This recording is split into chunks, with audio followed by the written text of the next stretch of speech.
Dear friends, welcome to education में। मैं assistant professor Anand Prakash आपके अपने यूट्यूब चैनल शिक्षा स्वर्ग में आपका स्वागत करता हूं। फ्रेंड्स, आज है 11 जनवरी और 11 जनवरी से जितने भी महत्वपूर्ण करंट अफेयर्स निकलते हैं वो मैं आपको आज की इस वीडियो में बताऊंगा। तो कॉपी कलम निकालिए और लिखिए। मैं प्रत्येक प्रश्न का जो डिटेल्स होगा वो मैं आपको बताऊंगा इस प्रश्न के साथ। तो चलिए शुरू करते हैं आज का पहला प्रश्न। किस राज्य सरकार ने SC/ST छात्रों के लिए योग्य श्री योजना की शुरुआत की है? तो वो आपका है पश्चिम बंगाल। कौन है? पश्चिम बंगाल। पश्चिम बंगाल से प्रश्न। नेशनल क्राइम ब्यूरो के अनुसार सबसे सुरक्षित शहर किसे माना गया है? तो वो कोलकाता। दुनिया का सबसे बड़ा धार्मिक स्मारक कहाँ बनेगा? पश्चिम बंगाल। भारतीय नौसेना द्वारा देश का दूसरा पनडुब्बी संग्रहालय कहाँ स्थापित है? पश्चिम बंगाल। अब यहाँ योजना आया है, तो केंद्र सरकार की कई ऐसी योजनाएं हैं जो आपसे एग्जाम में बार बार पूछे जाते हैं। तो चलिए शुरू कीजिए लिखना, क्योंकि मैं आपको प्रत्येक प्रश्न यदि लिखूंगा तो बहुत सारा समय लग जाएगा। तो मैं बोल रहा हूं, आप लिखिए। मेक इन इंडिया 2014 में आया था। जनधन योजना 2014 में आया था। फिर अटल पेंशन योजना 2015 में आया था। PM मुद्रा योजना 2015 में आया था। स्मार्ट सिटी मिशन वह भी आपका 2015 में ही आया था। उसके बाद और भी इंपॉर्टेंट योजना लीजिए। 2016 में PM उज्ज्वला योजना आया था। 2017 में उड़ान योजना आया था। 2017 में उड़ान योजना आया था। 2022 की बात करें तो 2022 में PM श्री स्कूल योजना आया था। PM श्री स्कूल योजना कब आया था? 2022 में। अग्निपथ योजना 2022 में आया था। और 2023 में आपका कुछ इंपॉर्टेंट योजना आया है, जिसमें आपका मिष्टी योजना है, जल जन अभियान है, PM प्रणाम योजना, यह आपका प्रश्न पूछ लिया गया है। PM प्रणाम योजना यह कब आया? आपका 2023 में आया है। और अमृत धरोहर योजना 2023 में आया। इतने आपको सरकार की योजनाएं चल रही हैं वर्तमान में, जो काफी इंपॉर्टेंट योजनाएं हैं ये। नेक्स्ट प्रश्न संख्या 2। अंतर्देशीय जलमार्ग विकास परिषद की पहली बैठक कहां संपन्न हुई? तो यह आपका कोलकाता में संपन्न हुई। अब ये इसके आयोजक कौन है? तो इसके आयोजक शिपिंग मंत्रालय है। और उससे केंद्रीय मंत्री कौन है? तो सर्बानंद सोनोवाल। इसका उद्देश्य क्या है? इसका उद्देश्य है जल परिवहन के क्षेत्र में सतत विकास को बढ़ावा देना। भारत सरकार के द्वारा अंतर्देशीय जलमार्ग विकास परिषद की स्थापना 2003 में की गई थी। अब यहाँ पश्चिम बंगाल है, तो इसका गठन 1 नवंबर 1956 को हुआ था। राजधानी कोलकाता। मुख्यमंत्री ममता बनर्जी। राज्यपाल कौन है? Doctor CV Anand Bose. Lok Sabha seat 42, Rajya Sabha seat 16। देखते हैं अगले प्रश्न को।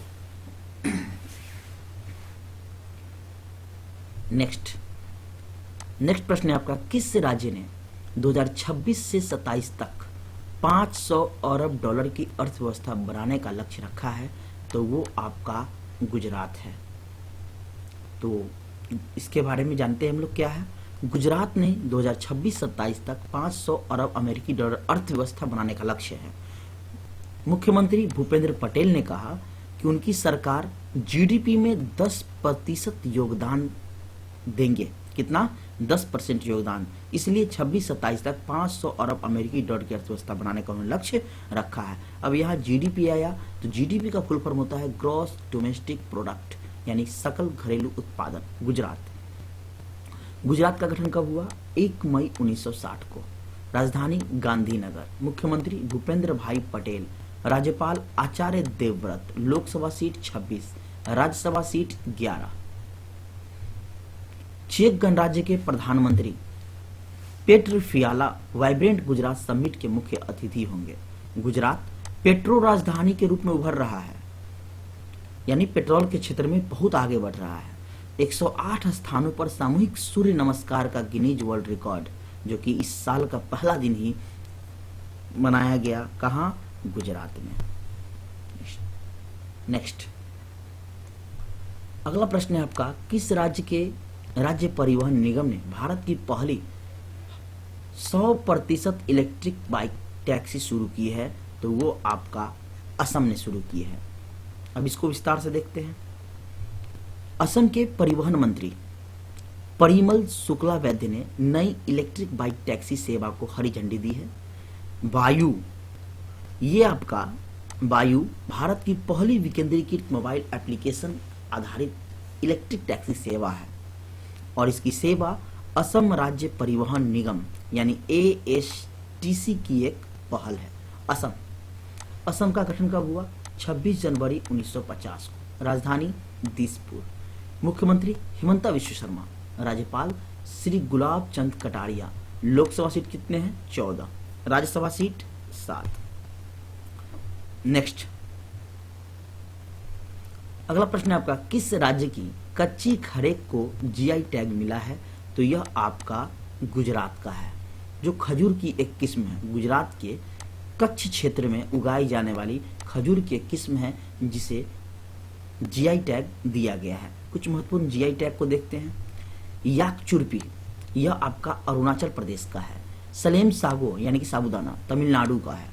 मरचा चावल बिहार का है। चकुआ चावल असम का है। बनारसी पान उत्तर प्रदेश का है। शाही लीची बिहार का है। मिथिला मखाना बिहार का है। कन्याकुमारी लौंग तमिलनाडु का है। कांगड़ा चाय हिमाचल प्रदेश का है। नेक्स्ट प्रश्न है, किस राज्य सरकार ने 25,000 घरों में सौर छतें स्थापित करने की घोषणा की है? तो वो है उत्तर प्रदेश का वाराणसी।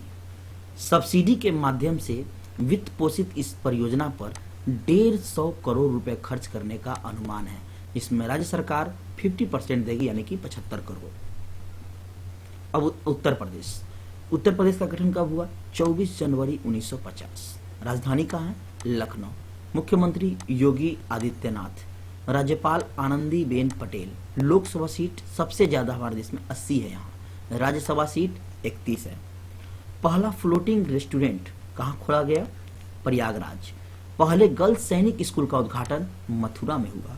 राहत वाणी केंद्र आपदा से बचने के लिए कहाँ? उत्तर प्रदेश में खोला गया। 57 साइबर अपराध पुलिस स्टेशन कहाँ खुलेगा? उत्तर प्रदेश में खुलेगा। मैं आपको पीछे ही वीडियो में बताया है, उत्तर प्रदेश में महिलाओं पर जो है शिकायत जो है ज़्यादा आने लगा है, शोषण उनका होने लगा है बहुत ज़्यादा मात्रा में। इसलिए वहाँ की सरकार ने 57 साइबर अपराध पुलिस स्टेशन खोलेगी। कहाँ? उत्तर प्रदेश में। क्यों? महिला पर आपराधिक मामला बढ़ जाने के कारण। नेक्स्ट, क्रिकेटर मोहम्मद शमी सहित कितने खिलाड़ियों को अर्जुन पुरस्कार दिया गया है? तो टोटल 26 खिलाड़ियों को अर्जुन पुरस्कार दिया गया है। तो ये आपका पुरस्कार दिया गया है। तो राष्ट्रीय खेल अकादमी के अनुसार क्या कैटेगरी है खेल का? तो मेजर ध्यानचंद खेल रत्न पुरस्कार दिया जाता है। उसके बाद होता है आपका अर्जुन पुरस्कार। फिर द्रोणाचार्य पुरस्कार एक नियमित श्रेणी होता है और एक आजीवन होता है जीवन भर के लिए, और एक ध्यानचंद पुरस्कार होता है जो खेलों में जीवन पर्यंत उपलब्धि के लिए दिया जाता है। और भी कुछ अवार्ड देखते हैं जो कि आपसे पूछा जाता है पेपर में। व्यास सम्मान किसे दिया गया? 2023 पुष्पा भारती जो कि हिंदी लेखिका है। रामानुजन पुरस्कार किसको दिया गया? रुक्सियांग झांग। ज्ञानपीठ पुरस्कार 2023 किसे दिया गया? वी मधुसूदन नायर। दादा साहब फाल्के पुरस्कार 2023 किसे दिया गया? वहीदा रहमान को दिया गया। नेक्स्ट प्रश्न है आपका, किस देश के फुटबॉलर फ्रांस बेकन बाउर का निधन हो गया? तो वो जर्मनी के थे। कहाँ के? जर्मनी देश के थे। फ्रांस बेकन बाउर 1974 में विश्व कप टीम जर्मनी के हिस्सा थे। इन्हें फुटबॉल के क्षेत्र में दिया जाने वाला अवार्ड बैलन डी ओर अवार्ड मिल चुका था। अब ये बताइए कि यह अवार्ड बैलन डी ओर 2023 किसे मिला? तो ये मिला है लियोनेल मेसी के। फ्रेंड्स, प्रत्येक प्रश्न के साथ मैं वही प्रश्न बताता हूं जो उससे रिलेटेड होता है। यदि आप किसी प्रश्न को रिलेट करके यदि पढ़ते हैं ना, तो आपको ज्यादा समय तक याद रहता है और आप इसको अच्छे से जो है एग्जाम में डिलीवर कर पाते हैं। तो चलिए, यहाँ निधन आया है। तो कौन कौन सा निधन 2023 के इन सालों में हुआ है जो आपके एग्जाम में पूछा जा सकता है? तो पूर्व केंद्रीय मंत्री शरद यादव, उनका निधन हो गया। हरित क्रांति के जनक डॉक्टर एम.एस. स्वामीनाथन का निधन हुआ।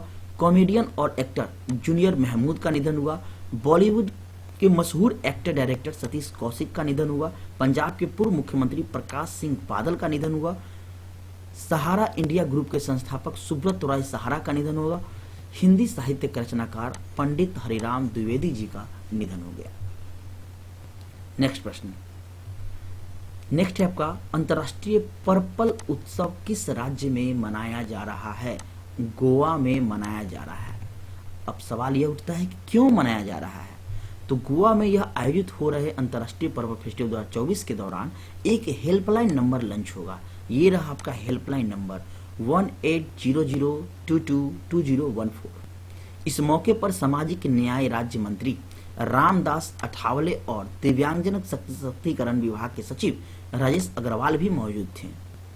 उनकी पहल दिव्यांगता से संबंधित परेशानियों को संबोधित करने के लिए समर्पित पहली IVRS यानी कि इंटरैक्टिव वॉइस रिस्पॉन्स सिस्टम या हेल्पलाइन 21 प्रकार की दिव्यांगता इसमें शामिल की गई है। कितने प्रकार की? 21 प्रकार की। अब इस हेल्पलाइन नंबर जो जारी किया गया उसका उद्देश्य क्या है? तो इसका उद्देश्य है दिव्यांगता की रोकथाम, प्रबंधन, विशेष स्कूलों में शैक्षिक अवसरों और केंद्र और राज्य सरकार की योजनाओं के बारे में जानकारी बताना। नेक्स्ट प्रश्न है आपका, यूनेस्को की वर्ल्ड हेरिटेज कमेटी की 46वीं सेशन की अध्यक्षता और मेजबानी कौन सा देश करेगा? तो वो हमारा प्यारा देश भारत करेगा। भारत की पहली बार यूनेस्को की वर्ल्ड हेरिटेज कमेटी की यह अध्यक्षता करेगा। भारत किसी भी वर्ल्ड हेरिटेज की अध्यक्षता जो है यह पहली बार करेगा। यह आयोजन कहाँ होगा? नई दिल्ली में होगा। यह भी आप याद रखिए, कहाँ होगा? नई दिल्ली में। भारत के नई दिल्ली में होगा जो 21 से 31 जुलाई तक होगा। इसके अलावा और भी कुछ जो आपका होने वाला है अपकमिंग ईयर में समिट, उसके बारे में पढ़ते हैं। COP28, कॉप यानी कि क्लाइमेट चेंज कॉन्फ्रेंस 2023 कहाँ हो गया? UAE संयुक्त अरब अमीरात में हो गया। उसके बाद COP29 ये आपका इंपॉर्टेंट है जो कि 2024 कहाँ होगा? अजरबैजान के राजधानी बाकू में होगा। ब्रिक्स समिट 2024 कहाँ होगा? रूस में होगा। G20 सम्मेलन 2023 कहाँ हुआ था? भारत में हुआ था। और G20 सम्मेलन 2024 कहाँ होगा? तो ब्राजील में होगा। कहाँ होगा उस पर ध्यान रखिए क्योंकि नेक्स्ट होने वाला आपसे पूछने के चांसेस ज्यादा होते हैं। तो आपका COP29 कहाँ होगा? 2024 होगा अजरबैजान में। 2024 G20 सम्मेलन कहाँ होगा? ब्राजील में होगा। 2024 ब्रिक्स सम्मेलन कहाँ होगा? समिट रूस में होगा। तो इतने प्रश्न आज के इंपॉर्टेंट थे। अब हम लोग फास्ट रिवीजन करते हैं। All India rubber industry association का अध्यक्ष किसे चुना गया है? शशि सिंह। नेक्स्ट 2024 WESP 2024 यानी world economic situation and prospects जो है यह किस संगठन द्वारा प्रकाशित किया गया? तो संयुक्त राष्ट्र यूनाइटेड नेशन के द्वारा किया गया। ICC T20 वर्ल्ड कप पुरुष 2024 का आयोजन किस देश में होगा? तो यह वेस्ट इंडीज और संयुक्त राज्य अमेरिका में होगा। किस राज्य की लांजिया सौरा पेंटिंग को GI टैग मिला है? तो पश्चिम बंगाल। नेक्स्ट, वर्ष 2022-23 में भारत के खिलौने के निर्यात में कितनी वृद्धि हुई है? तो 239% वृद्धि हुई है। नेक्स्ट, वर्ष 2023-24 के लिए GST संग्रह का राष्ट्रीय औसत कितना है? 15.2%। किसी लिपि को बचाने के लिए उसके डिजिटल संसाधनों का उपयोग करने पर विचार किया गया? तो कश्मीरी लिपि को बचाने के लिए। शेख हसीना लगातार चौथी बार प्रधानमंत्री बनी है, वो किस देश की है? तो बांग्लादेश की है। प्रवासी भारतीय दिवस कब मनाया जाता है? 9 जनवरी को मनाया जाता है। टाटा पावर ने हाल ही में किस राज्य में 70,000 करोड़ रुपए के निवेश की घोषणा की है? तो तमिलनाडु। और आज का आपका होमवर्क है आरोग्य श्री योजना। आरोग्य श्री योजना किस राज्य ने लॉन्च किया है यह आपको कमेंट बॉक्स में बताना है। फ्रेंड्स, यदि आप कमेंट में आंसर देते हैं तो हमें मोटिवेट मिलता है कि हाँ आपने पूरे वीडियो को अच्छे से यूटिलाइज किया, अच्छे से लिखा और आपने कुछ सीखा। प्रत्येक दिन सुबह उठिए तो सबसे पहले करेंट अफेयर्स देखिए, ताकि आपको पूरी दुनिया की नॉलेज हो सके और अपने देश की, खासकर अपने राज्य की क्या हो रहा है हमारे आसपास। इससे आपका क्या होगा, माइंड जो है हर एक चीज़ों में एक्टिव रहेगा। तो चलिए जुड़ रहिए हमारे साथ, फिर मिलते हैं नेक्स्ट वीडियो में। धन्यवाद। Thank you for watching this video.